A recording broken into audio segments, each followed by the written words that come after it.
programa Saber Direito desta semana é com o professor Davidson Malaco Ferreira. O curso é sobre Direito Constitucional do Trabalho. Tem dúvidas sobre o assunto?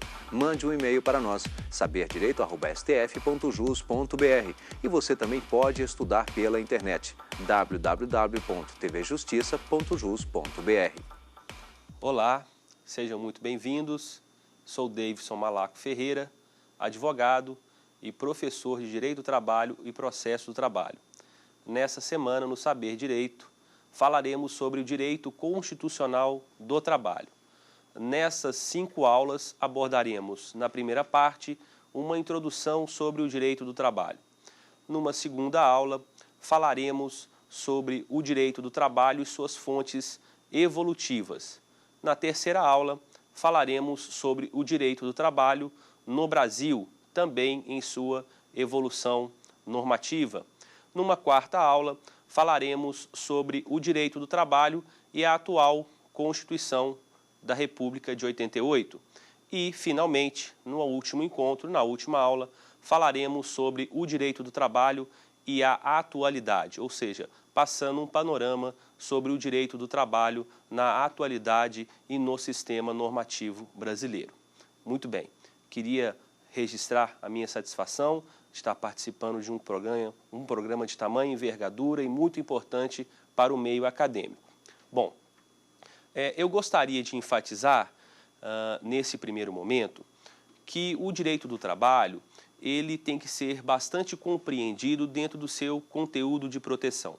Essa primeira parte, essa primeira aula sobre a introdução do direito do trabalho, ela vai servir para estabelecer alguns conceitos básicos e estabelecer também e afastar, na verdade, algumas figuras ou algumas figuras místicas do direito do trabalho que devem ser melhor compreendidas por todos nós.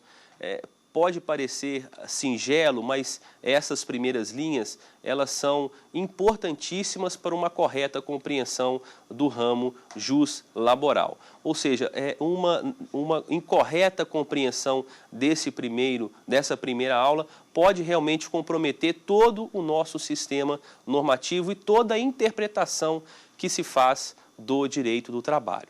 Bom, nós poderíamos começar essa primeira aula falando um pouco sobre o conceito do direito do trabalho. Na realidade, nós temos vários tipos de conceitos, seja do ponto de vista subjetivo, seja do ponto de vista objetivo, ou seja de um ponto de vista mesclado, estabelecendo, portanto, tanto o grupo especial de trabalhadores que são protegidos por esse ramo, mas também uma conjugação de fatores, de teorias e de normas que compõem esse ramo jurídico de proteção. É muito comum dizer que direito do trabalho é um ramo de proteção especial de certos tipos de trabalhadores.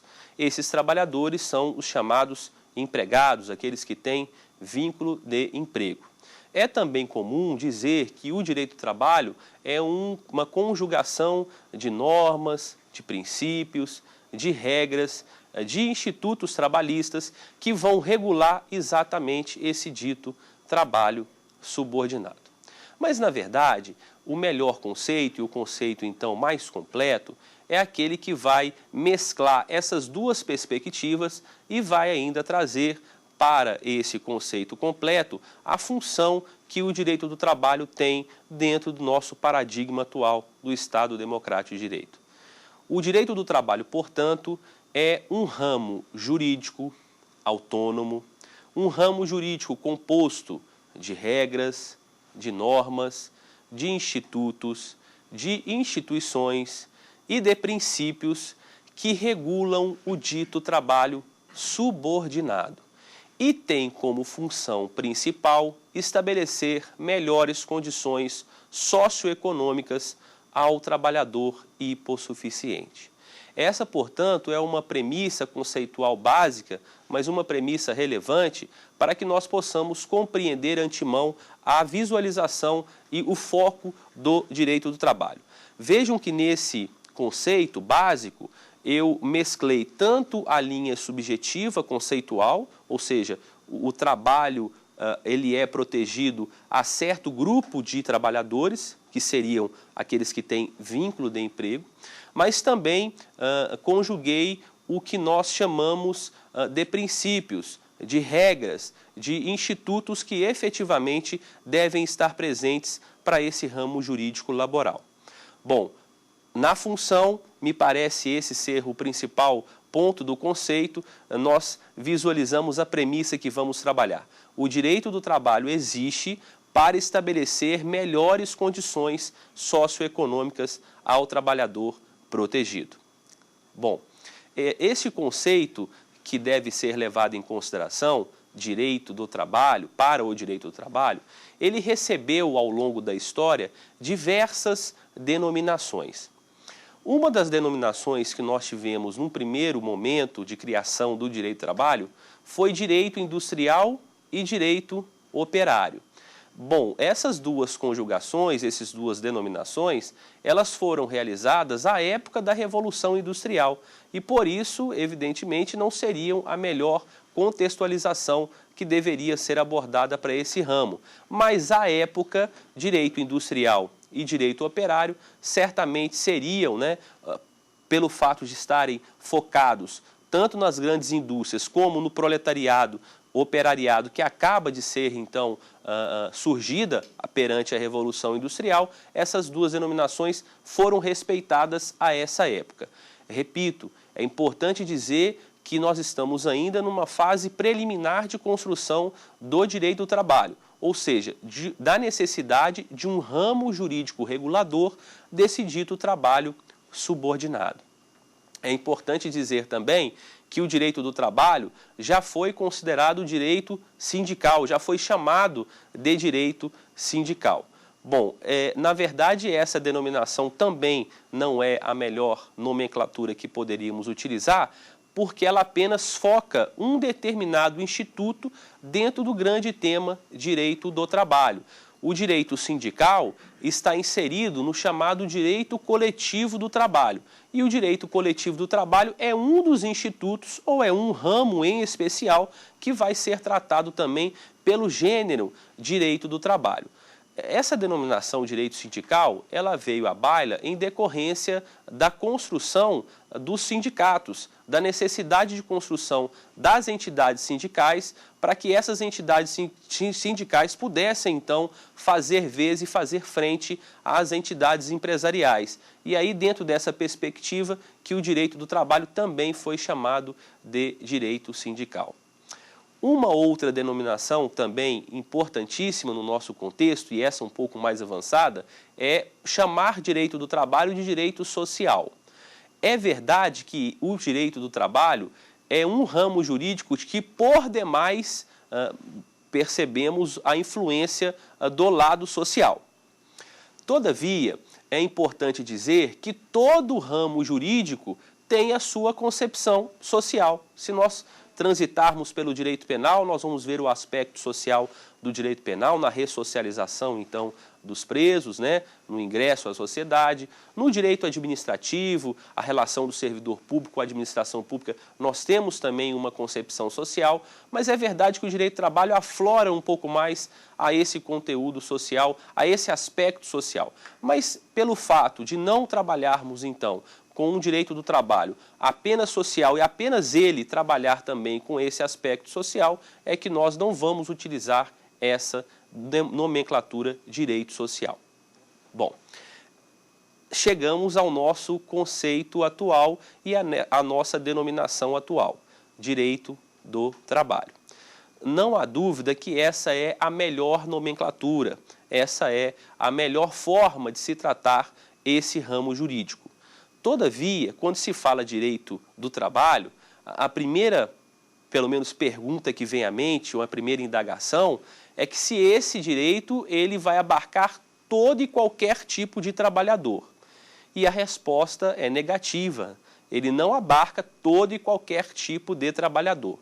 Ele vai abarcar e ele vai regular o chamado trabalho subordinado, ou seja, o trabalho onde exista a chamada relação de emprego. Mas uma observação é necessária se fazer. Bom, essa observação tem a ver com um dos sentidos existenciais do direito do trabalho. O direito do trabalho, ele também quer abarcar o maior número de relações jurídicas possíveis. E dentro dessa relação jurídica possível, nós estamos falando de várias outras formas de trabalho, não apenas o dito trabalho subordinado. E é bem verdade que o direito do trabalho vem exercendo plenamente esta função, ou seja, de abarcar o maior número de relações jurídicas possíveis, cujo foco é o trabalho humano. Diríamos que esse seria realmente o grande desafio do direito do trabalho, ou seja, ser realmente não apenas um direito do empregado, mas um direito de todo e qualquer trabalhador. São vários exemplos que existem dentro do nosso histórico normativo que traduzem plenamente essa possibilidade. Dois exemplos rápidos aqui a serem também destacados, que podem ser perceptíveis, né, de visualização no nosso sistema normativo, é o chamado trabalhador avulso, né, que teve na Constituição Federal toda a equiparação de direitos, e atualmente, tema que foi abordado no Congresso Nacional, através da PEC, da Emenda Constitucional número 72, de 2013, a isonomia dos direitos trabalhistas do trabalhador urbano e rural ao trabalhador doméstico, né, que hoje é merecedor de plena isonomia na perspectiva do direito do trabalho. Então, por isso que é importante frisar que o nosso trabalhador protegido ainda continua como foco o trabalhador que tem vínculo de emprego, que tem os chamados elementos fáticos jurídicos, que tem os pressupostos da relação de emprego presentes. E nessa perspectiva de existência de uma relação jurídica cuja composição se adere a esses elementos fáticos jurídicos, é que eu vou então proteger esse tipo de trabalhador. Repito, a ideia do direito do trabalho ainda é elastecer todas essas prerrogativas de direito a outros trabalhadores, só que essa é uma função paulatina, né? Essa é uma função, então, que pouco a pouco o direito do trabalho vem exercendo em sua perspectiva socio-normativa, socioeconômica, porque direito do trabalho e lado social e lado econômico, aspecto social, aspecto econômico, aspecto político, realmente tem uma enorme influência. É importante dizer aos nossos telespectadores que a relação de emprego hoje no Brasil, até através mesmo de dados estatísticos do IBGE, nós contamos com um pouco mais de 85 milhões de trabalhadores economicamente ativos.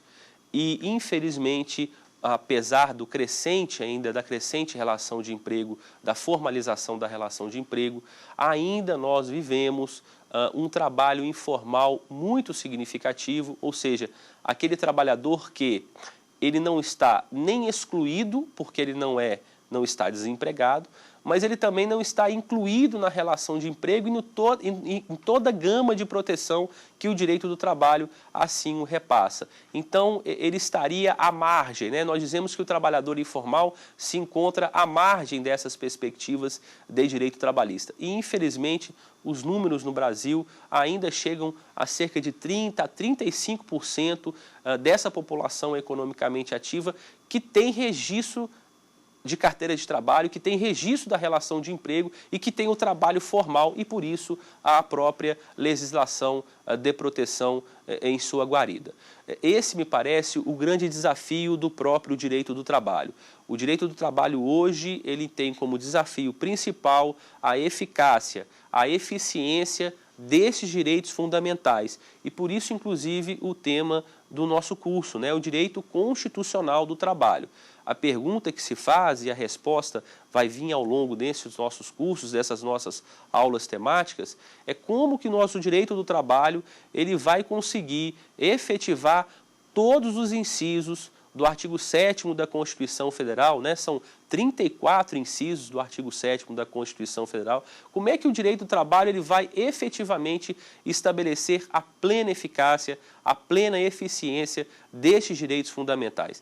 Não é uma tarefa simples, porque quando se fala em regulação normativa do direito do trabalho, se fala também na própria circunstância da economia, né? No próprio sistema capitalista. E nós temos que aqui buscar sempre o equilíbrio entre o sistema capitalista, no qual nós temos uma rápida, então, incursão com relação aos aspectos econômicos, mas também nós temos os direitos sociais com relação a esse direito constitucional do trabalho, cujo desafio continua sendo, então, a eficácia desses direitos fundamentais. Bom, nós vamos passar agora para a primeira pergunta aqui na tela e voltamos para a resposta. Olá, professor. Meu nome é Ana Clara e minha dúvida é por que o direito do trabalho é protetivo? Ana Clara, obrigado pela pergunta. E essa é uma figura que eu disse que gostaria de desmistificar um pouco, né? É muito comum que na nossa área, ouvindo conversas, né, de corredor, ouvindo conversas na Justiça do Trabalho, ouvindo conversas de outros profissionais, a gente sempre ouve a seguinte frase: olha, Justiça do Trabalho é o seguinte, direito do trabalho é o seguinte, o empregado sempre tem razão. Então, independente de qualquer discussão, o empregado sempre tem razão. E isso vem um pouco da sua pergunta. Ou seja, o direito do trabalho é um ramo protetivo. E por ser um ramo de proteção, o direito do trabalho ele vai repassar certas garantias, certas prerrogativas de direito que vão efetivamente dar esse sentido de proteção ao empregado. O que não significa dizer que o empregado terá razão a todo e qualquer custo. Bom, vamos ser um pouco mais claros, até para ser mais didáticos com os nossos telespectadores. O que o direito do trabalho ele tem como função? Estabelecer esse patamar valorativo, através de garantias em direito trabalhista. Perfeito. Esta garantia se traduz em uma obrigação trabalhista por parte do empregador em conceder essa prerrogativa de direito. O direito do trabalho para o empregador, ele é nitidamente obrigacional e por isso, às vezes, esse rechaço natural, né, essa rejeição natural, porque o empregador para o direito do trabalho é um sujeito que vai cumprir várias e várias obrigações. E o empregado, por isso que o empregado, então, ele é sempre bem quisto pelo direito do trabalho e ele também quer muito bem o direito do trabalho, ele vai usufruir dessas garantias de direito. Então, o que o direito do trabalho faz? Para estabelecer melhores condições socioeconômicas num sistema, num modelo de produção capitalista, o direito do trabalho repassa a esse empregado prerrogativas de direito, que serão usufruídas, que serão, então, fruídas por esse empregado. E, normalmente, essas prerrogativas de direito se traduzem em pecúnia, em dinheiro. E cá entre nós, essa seria a principal forma dele sobreviver no nosso sistema de produção capitalista. Para o empregador, o direito do trabalho seria, então, o cumprimento de todas essas obrigações, de toda essa visualização em prerrogativas de direito. Então, quando se fala que o direito do trabalho é protetivo, é porque ele repassa essas garantias de direito, repassa, então, todos esses direitos trabalhistas que vão ser usufruídos por ele. Por outro lado, o empregador ele vai estabelecer exatamente o cumprimento dessas prerrogativas. Mas há, na verdade, uma importante marca a ser destacada nesse conteúdo de proteção. A proteção ela está justificada. Por que ela é justificada do ponto de vista jurídico? Porque numa relação de emprego, nós temos o empregado em uma posição ou um estado de hipossuficiência, de sujeição, e o empregador nesse patamar, então, acima no sentido contratual, no sentido da perspectiva da existência da relação de emprego.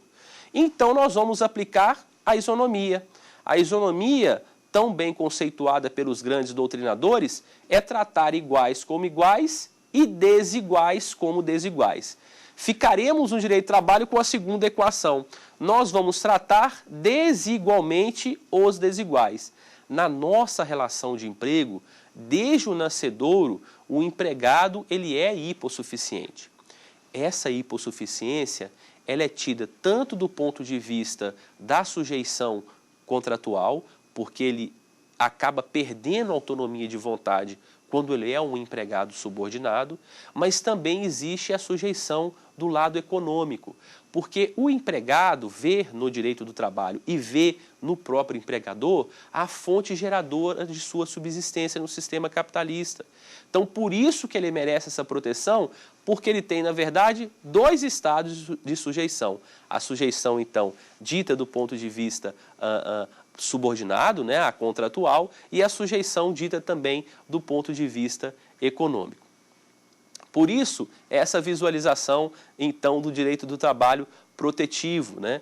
Resumindo, o direito do trabalho protetivo e todas essas denominações que foram conceituadas agora para vocês e o conceito principal do direito do trabalho mostra muito bem qual é o papel e qual é a perspectiva que trabalha e que elabora esse nosso ramo de proteção. É proteger aquele que está no estado de hipossuficiência, que desde o nascimento da relação de emprego é um trabalhador hipossuficiente e, por outro lado, estabelecer também um equilíbrio entre esse capital, que é o que busca efetivamente a maior lucratividade, mas também a valorização social através dessas prerrogativas de direito. Por isso, o direito do trabalho é um ramo jurídico de proteção. Por isso que nós temos, então, o princípio da proteção como o principal norte do direito do trabalho, e aí fica, então, registrado o porquê do nosso sistema protetivo. Muito bem. Continuando esse nosso diálogo, eu disse a vocês que a nossa relação de emprego é a relação protegida pelo direito do trabalho e que outras relações jurídicas com perspectiva diferentes da relação de emprego, em tese, não estão protegidas pelo direito do trabalho. Fiz essa observação porque um dos sentidos funcionais do direito do trabalho é buscar a proteção a essa parte que está despossuída, né, de certas prerrogativas de direito trabalhista. Mas é importante dizer que a nossa relação de emprego, ela tem que estar reconhecida através dos elementos fáticos jurídicos, dos pressupostos da relação de emprego. Vejam que os pressupostos da relação de emprego estão contidos em dois dispositivos legais da CLT, o artigo 2º e o artigo 3º. O artigo 2º conceitua empregador, o artigo 3º vai conceituar empregado. Na realidade, são 5 elementos, são 5 pressupostos que devem estar conjugados, né, presentes, para que seja reconhecida a relação de emprego e, via de consequência, nós podemos, então, também reconhecer todo esse sistema de proteção trabalhista. São os elementos: pessoa física, pessoalidade, não eventualidade, onerosidade e subordinação. Digamos, se nós pudéssemos escolher uma pedra de toque, um principal elemento dessa relação de emprego, sem dúvida nenhuma seria a subordinação. A subordinação jurídica é aquela que efetivamente dá todo o enfoque do direito do trabalho. Como disse anteriormente, é dessa subordinação que surge todo o nosso sentido de proteção. Repito, 5 elementos: pessoa física, pessoalidade, não eventualidade, onerosidade e subordinação. Estes seriam os elementos presentes à relação de emprego. Não há dúvida que, de maneira geral, regra geral, quando exista uma relação jurídica do trabalho, uma relação jurídica trabalhista, a presunção que se estabelece é que essa relação jurídica se dá sobre o manto da relação de emprego. E explico por que isso acontece e por que essa presunção ela subsiste no nosso ramo jurídico especializado. Nós estamos no sistema capitalista. E no sistema capitalista, o natural é que tenhamos uma divisão de classes. Ora empregado, ora operário, ora trabalhador, ora detentor do meio de produção, empregador, o empresário. Então é natural que no nosso sistema capitalista nós tenhamos essa divisão de classe. É claro que aqui eu não estaria focando, por exemplo, aquele que seja trabalhador e detentor dos próprios meios de produção, como é o caso do trabalhador autônomo. Mas nesse caso específico, é verdade que a nossa regra seria e continuará sendo a relação de emprego, a relação de um trabalho dito subordinado. E, como disse, essa é a principal pedra de toque, a subordinação jurídica. Nós saímos de um estado de sujeição pessoal, na época da escravidão e na época do trabalho servil, para uma subordinação agora jurídica contratual. E, na verdade, além dessa sujeição jurídica contratual, nós encontramos também a chamada sujeição econômica. Por isso, o empregado ele se encontra nesse estado de hipossuficiência. Presentes esses 5 elementos que acabei de citar para vocês e reiterar para vocês, nós temos uma relação de emprego protegida pelo direito do trabalho. Se nós temos essa relação de emprego protegida, nós vamos também ter que caminhar para algumas funções que o direito do trabalho desempenha na nossa sociedade. É importante dizer isso porque, apesar de ser um assunto abstrato, nós não podemos deixar de trabalhar nessa premissa. O trabalho na premissa das funções do direito do trabalho é essencial para a compreensão do ramo. Não só para a compreensão, mas também para a sua eficácia. Lembrem-se que nós falamos aqui agora há pouco que o grande desafio do direito do trabalho é dar eficácia àquilo que já está construído e que, diga-se de passagem, é uma das legislações sociais mais avançadas do mundo. O que nós queremos, e esse é o nosso desafio de todos da sociedade, de todos os operadores do direito do trabalho, é dar eficácia a esse direito fundamental. E aí nós temos, porquanto, algumas funções que desempenha o direito do trabalho no nosso paradigma constitucional atual. E por isso o link com o nosso tema central, o direito constitucional do trabalho. No Estado democrático de direito, paradigma atual da nossa Constituição e do nosso sistema normativo, nós temos que buscar algumas funções, nós temos que efetivar algumas funções. Então, a norma trabalhista, quando lida, ela vem exatamente na perspectiva dessas funções, ou seja, buscar o direito do trabalho dentro de um paradigma do Estado democrático de direito. Bom, a função número 1 do direito do trabalho, que nós chamamos de função principal, estabelecer melhores condições socioeconômicas ao trabalhador protegido, repassando a ele um patamar mais valorativo de sua força de trabalho. Então vejam que, como função principal, todo esse sistema normativo que tem que buscar pela sua eficiência, vai buscar então no direito do trabalho uma possibilidade de estabelecer um patamar mais valorativo de sua força de trabalho. E isso é essencial no Estado democrático de direito. E isso é essencial para o próprio sistema capitalista.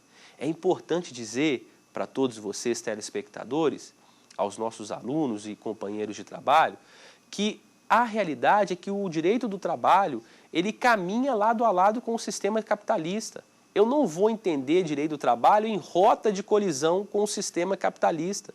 O direito do trabalho, ele anda lado a lado com o sistema. Vejam vocês que quando o sistema ele decai, num sentido de crise, o direito do trabalho também entra em crise. Mas quando o sistema ele se valoriza, o sistema capitalista se valoriza, o direito do trabalho também tem que ser valorizado. Por isso, o patamar e o ponto de equilíbrio que nós buscamos. Essa também é uma palavra-chave. Buscar o equilíbrio do direito do trabalho e do sistema capitalista. Nós temos nesse ramo jurídico regulador exatamente esse desafio ou essa função. Buscar o equilíbrio entre o capital e o trabalho. Aliás, é importante que se diga que essa é uma das funções da própria República Federativa do Brasil. A Constituição de 88, lá no artigo 1º, no inciso 4, já estabeleceu exatamente essa visualização de que o direito do trabalho ele busca um equilíbrio entre o sistema capitalista e o próprio direito do trabalho e as próprias questões sociais, né? Diz a lei, prescreve a lei. o valor social do trabalho e da livre iniciativa. Esta é a função principal. Uma outra função do direito do trabalho é o que nós chamamos de função progressista e modernizante, que seria a função de ampliar condutas de proteção a outros segmentos desprotegidos. E é nessa perspectiva das fontes do direito do trabalho, de todas as fontes do direito do trabalho, é que nós vamos buscar a inserção de outras relações jurídicas na gama de proteção trabalhista. Nós temos vários e vários exemplos que podem ser aqui, primeiro, apenas citados. O estagiário, o trabalho do estagiário é um deles que merece hoje uma influência muito grande dessa função modernizante e progressista. O trabalhador doméstico, que atualmente teve reconhecida a sua isonomia, da mesma forma. Até mesmo os chamados cooperados, aqueles que trabalham em cooperativas de trabalho, também tiveram em atual modificação legislativa algumas garantias mínimas, mas já garantias de direito estabelecidas. E, por fim, os próprios trabalhadores avulsos, que me parecem ser o grande exemplo dessa demarcação positiva do direito do trabalho, porque a própria Constituição reconheceu, mesmo não tendo esses empregados relação de emprego protegida, relação de emprego reconhecida e visualizada, mas reconheceu a ele todos os direitos trabalhistas. Apenas alguns dos exemplos dessa função modernizante e progressista. Bom, vamos chamar uma segunda pergunta aqui na tela. Olá, professor. Meu nome é Renzo Braga. Minha dúvida é, afinal, qual relação jurídica é protegida pelo direito do trabalho? Muito obrigado, Renzo, pela pergunta. Na verdade, essa seria a conjugação daquilo que foi dito anteriormente com aquilo que está sendo sustentado agora. A nossa relação jurídica protegida é a relação de emprego, com aqueles 5 elementos fáticos jurídicos. Mas nós acabamos de reconhecer que o direito do trabalho tem como função, tem como tarefa, por isso a chamada função modernizante e progressista, estabelecer também patamares de proteção, quiçá podemos até dizer até a plena isonomia, mas não vamos fazer isso para todas as relações jurídicas, de outros segmentos, de outras relações de caráter trabalhista que podem também sofrer efeitos de proteção e de concessão de certas prerrogativas de direito. Repetindo, falamos sobre o estagiário, aqui não a adequação da isonomia, mas de reconhecer a esse tipo de trabalhador, porque o estagiário também é um tipo de trabalhador, algumas concessões de prerrogativas de direito, como é o caso, por exemplo, das férias, né? Foi reconhecido ao estagiário, na Lei 11.788/08, a concessão de férias remuneradas. Ou seja, reconhecendo que nós temos aqui um típico trabalhador, e que merece um mínimo de proteção trabalhista. Reconhecia agora há pouco também o trabalhador avulso, e esse trabalhador avulso nós fomos um pouco além, né? Para o trabalhador avulso, a Constituição estabeleceu plena isonomia de direitos trabalhistas. É o artigo 7º, inciso 34 da Constituição de 88, estabelecendo plena isonomia. Reconheci também, agora há pouco, o trabalhador cooperado, né? Aqueles que trabalham, então, e que são atuantes, integrantes de cooperativas de trabalho. Esses também têm alguns direitos trabalhistas reconhecidos por lei atual, recente, modificando, então, a lei do cooperativismo geral e que estabeleceu a modificação de algumas cooperativas de trabalho.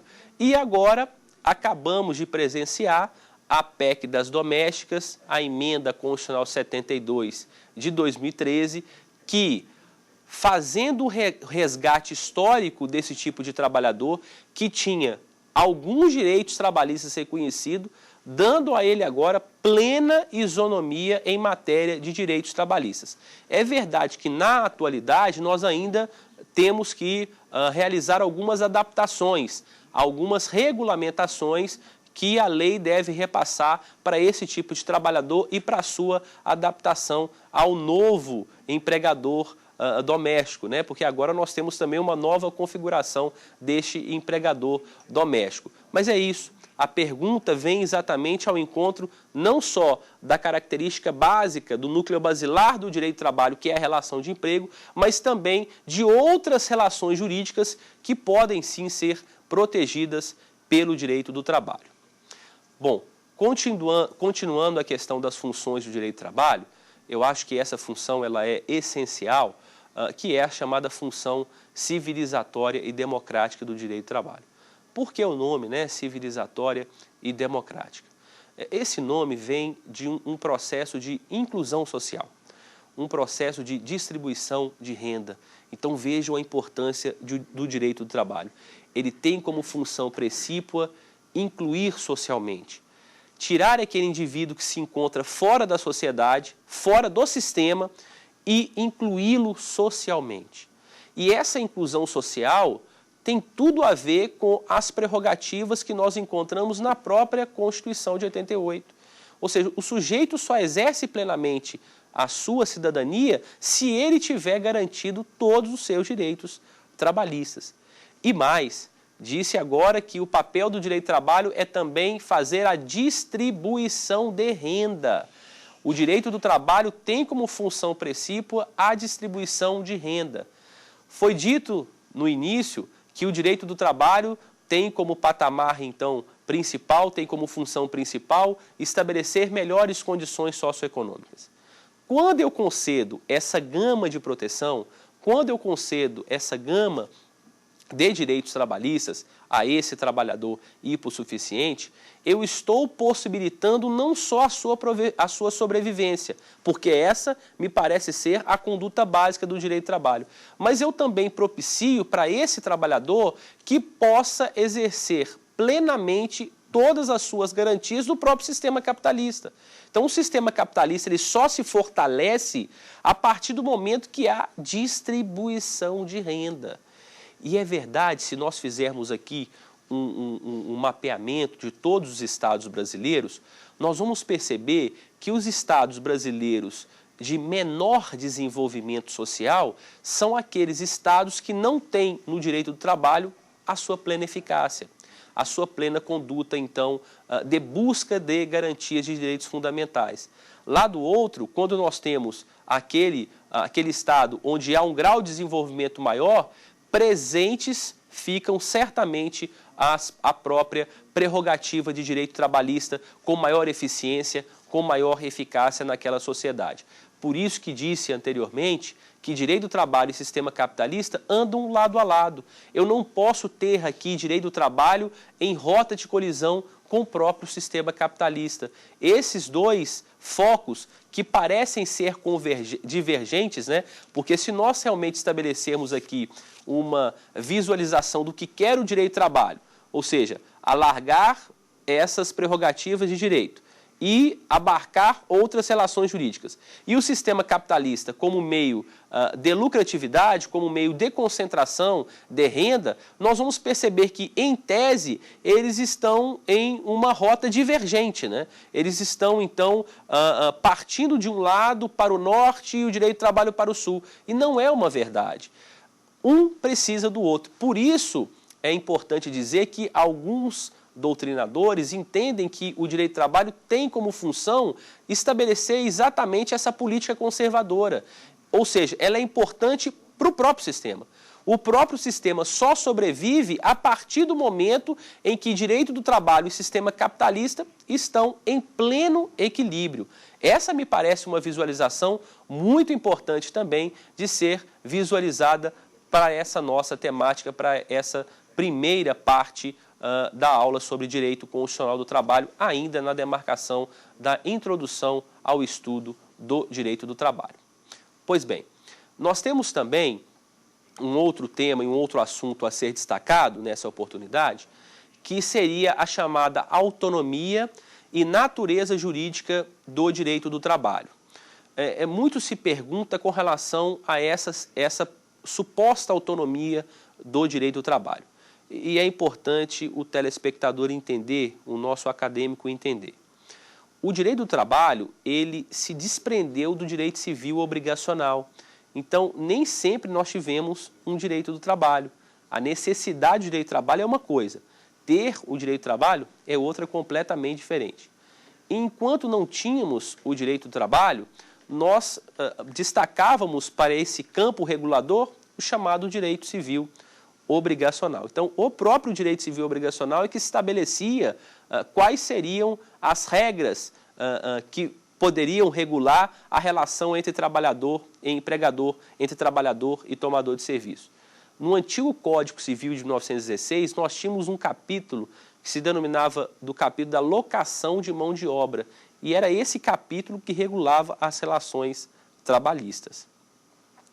Ora, não há dúvida que essa visualização do direito civil obrigacional se viu em plena decadência para poder tratar de uma relação jurídica desse porte.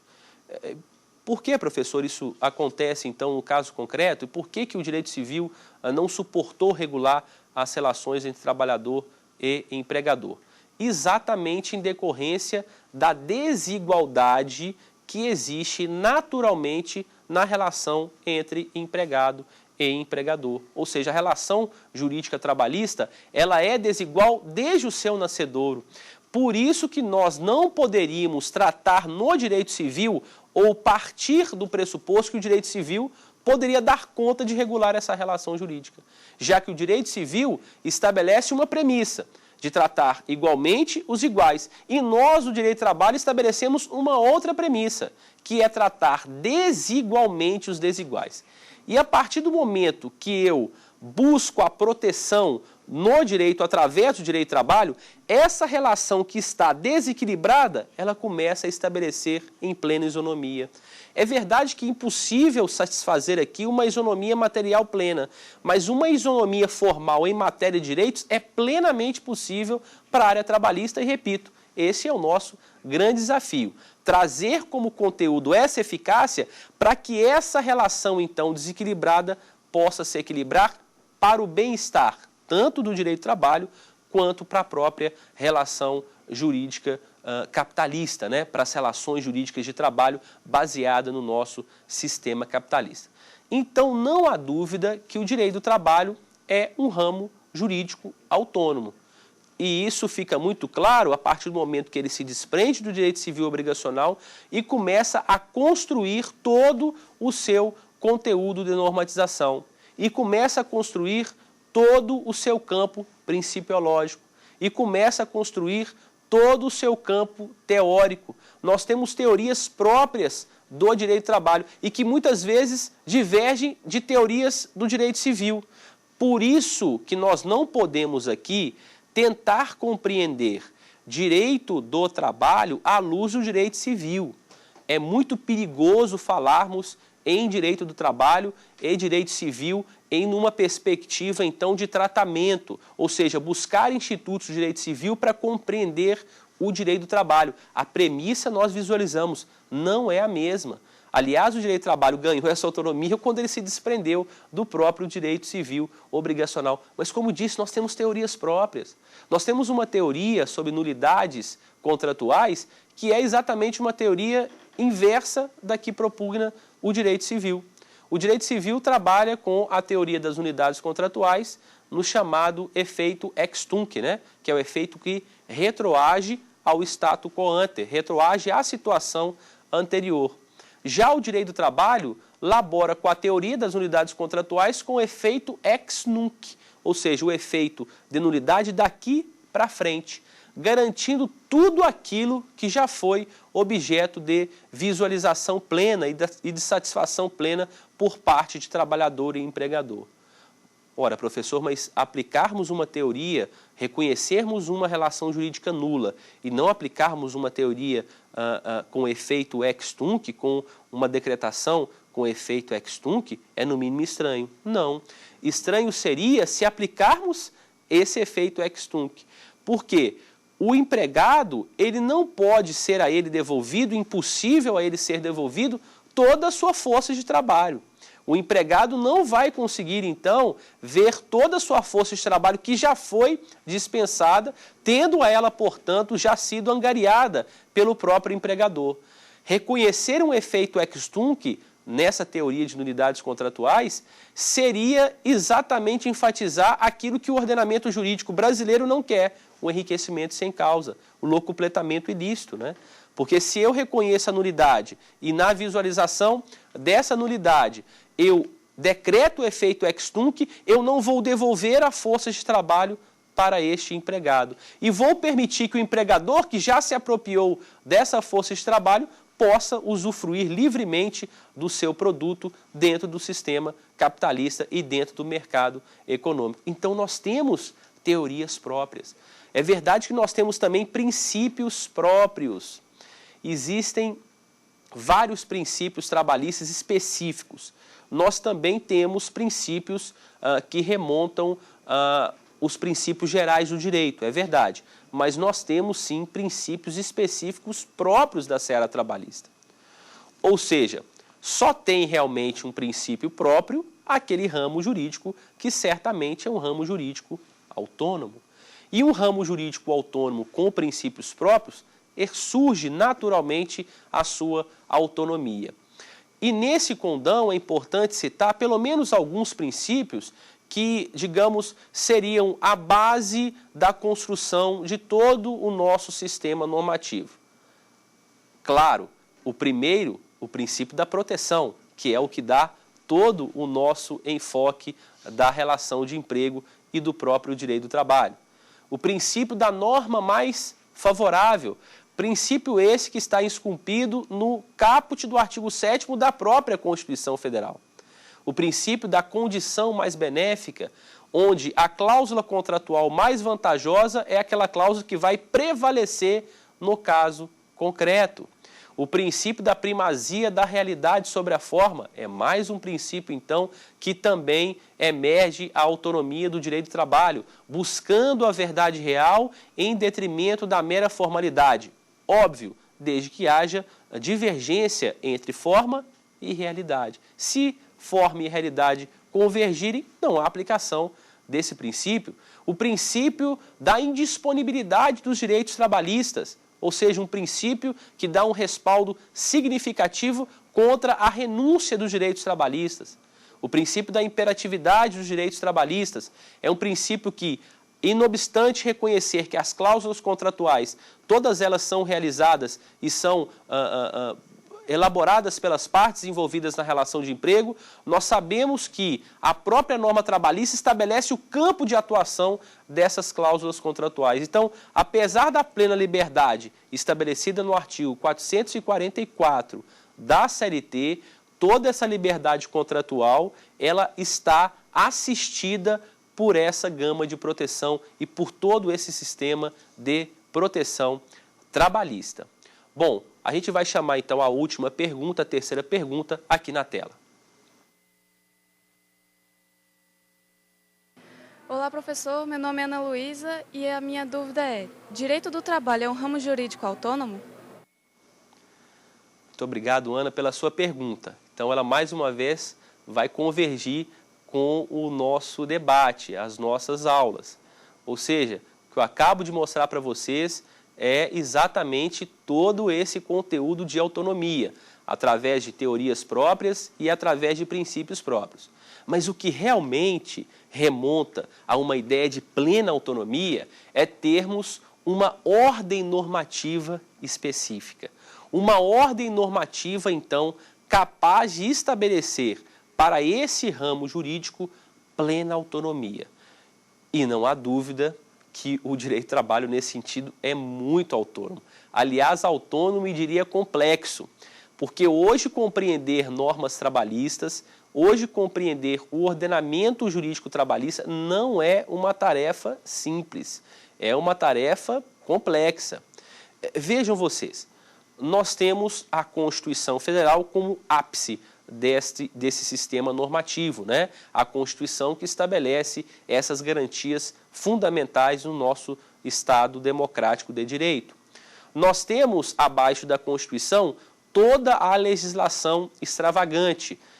Esta primeira focada no direito estatalmente legislado, nas chamadas fontes heterônomas do direito do trabalho.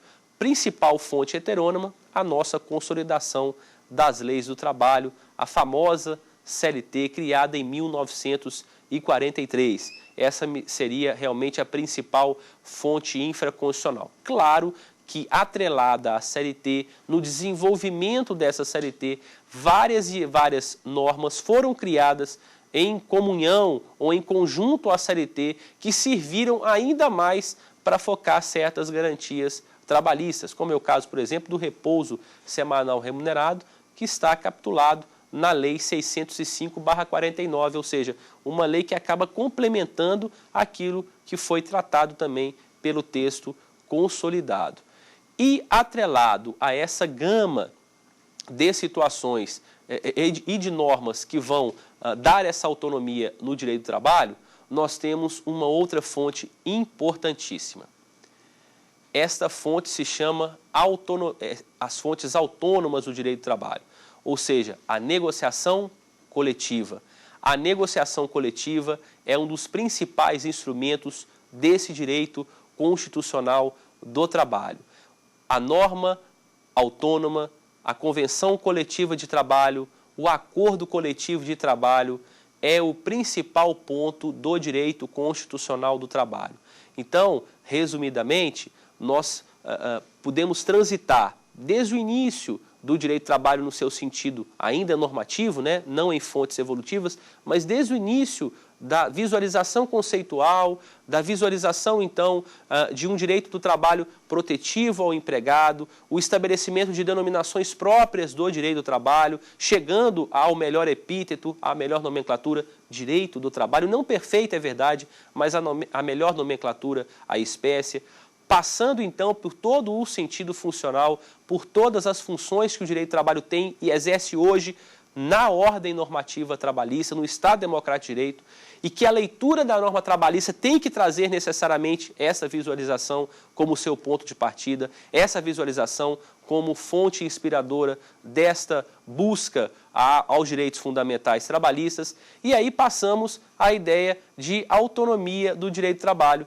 mostrando realmente como a legislação trabalhista ela é complexa, em que fontes nós vamos trabalhar, tanto as fontes heterônomas, aquelas que nós conhecemos como direito estatalmente legislado, mas também com relação às fontes autônomas, e esse me parece o papel principal, ou seja, o papel da negociação coletiva, o papel da convenção coletiva de trabalho, o papel do acordo coletivo de trabalho, que nas próximas aulas nós vamos tratar muito bem, mas é importante salientar nesse final dessa primeira aula que a natureza jurídica do direito do trabalho, respeitada a sua autonomia, continua sendo, apesar de opiniões um pouco divergentes sobre classificações, mas a principal classificação da natureza jurídica do direito do trabalho é como ramo jurídico do direito privado, porque ele vai regular relações entre pessoas singulares e pessoas coletivas, como é o caso primeiro de empregado e depois de empregador, cuja prevalência dos interesses continua sendo o interesse dos particulares.